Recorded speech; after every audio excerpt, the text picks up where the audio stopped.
our clothing shouldn't be a distraction. I think of how we call sometimes attention to ourselves and what we're doing. Why are we doing it? Why do we do this? I'm going to use a word that isn't used very frequently because we're always too careful to say it, but cleavage. Women show too much cleavage in many cultures in the world, in many countries in the world. Why do we do that? Why would someone want to draw attention to themselves in that way?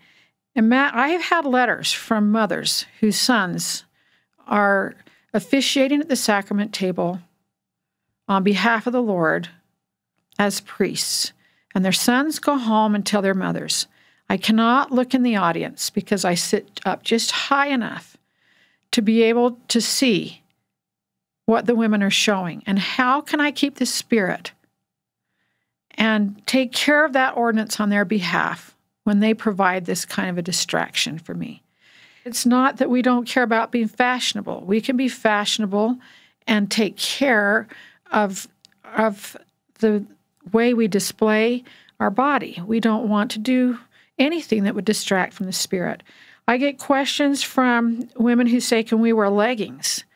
I said, I don't object to the leggings, but I want to know what you're wearing on top of that. Is it a skirt or is it a shirt? So they try and ask the question about the leggings, but I want to know if they're wearing a skirt or a shirt. If it's a skirt, it's too short. And if it's a shirt, they shouldn't be wearing a shirt without a skirt to church.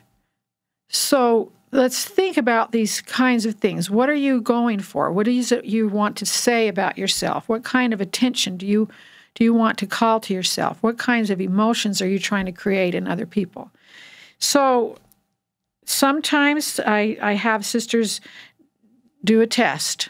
Get dressed, stand up in front of the mirror, and then bend over and see what you see. Because what you see is what other people see. And you have to be careful about that. Again, what are we doing to call attention to ourselves? What is it saying about us as covenant-making and keeping people?